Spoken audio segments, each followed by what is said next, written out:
Hey y'all, it's your girl Millie Chun. When we was on live tonight, somebody had asked this question about Porsha. Yeah, I watched this interview with Porsha and Tamara Hall. I don't know. I don't remember this. Porsha Williams Gobadia talks about her situation in the relationship with R. Kelly. Let's just get into it. From childhood to your point, young adulthood, reveal something I did not know, and I don't think many people knew, this relationship with R. Kelly. And you write about him. I wanted to believe I wasn't a girl he was locking in his room to use whenever he wanted. You kept your interactions with him a secret.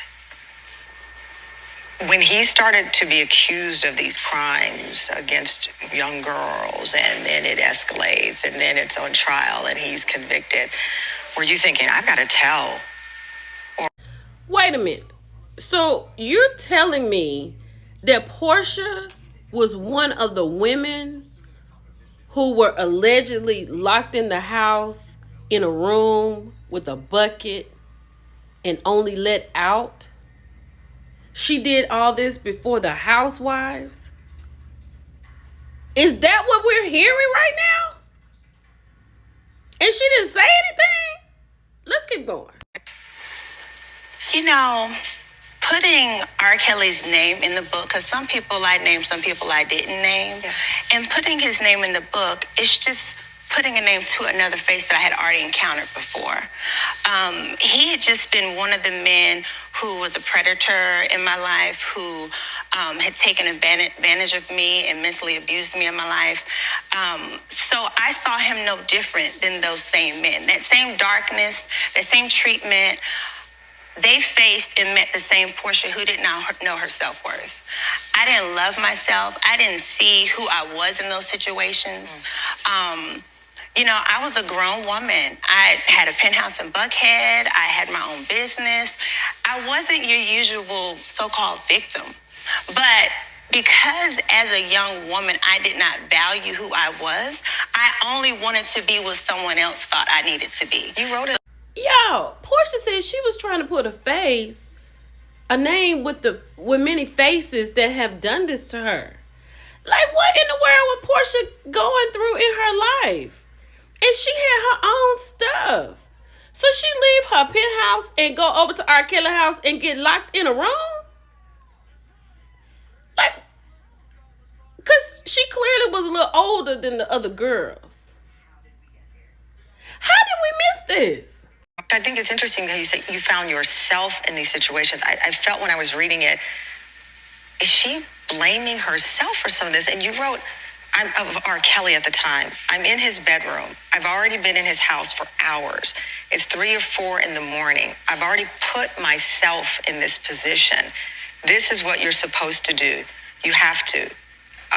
You have to do it. There's no turning back. That's what you wrote about your first one of the sexual encounters. And I thought, why is she saying this? I put myself in this position.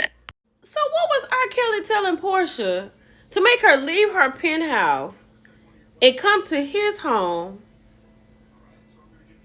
till 3 and 4 o'clock in the morning in the room for hours? And she thought, this is what I'm supposed to do. And had more than one encounter with him. Yo, how do we miss this? When I wrote those moments in the book and being that detailed, I had to go back to that mind frame. And a lot of victims do blame themselves. Yeah. They honestly do. We think the public could tell you, anybody could tell you, there's every reason why you should not be there. So that causes you to blame yourself. Yeah. And I often thought about, oh my gosh, especially when I got on Housewives, it was like, I have this platform, people are starting to know me. Let me start using my voice. But I just felt so small still. I wasn't ready. I hadn't healed and gotten to the place to be able to speak up like those women did on the R. Kelly special. Us as victims, we have to get to a place and deal with what we went through and what our mind frame was at the time to be able to speak out and help somebody else. It is very powerful. I do have to note that we reached out to R. Kelly's representatives for comment, and we did not hear back. I never knew Porsha was treated like that. I know Cordell did a number on her, but I didn't know that she had an R. Kelly situation. And clearly some other situations outside of R. Kelly that she was dealing with. You know what I'm saying? I hope she's healed, she's married, she's happy. But y'all, I just don't know how we missed this. Let's talk about it. It's your girl Millie Chan. I'm out.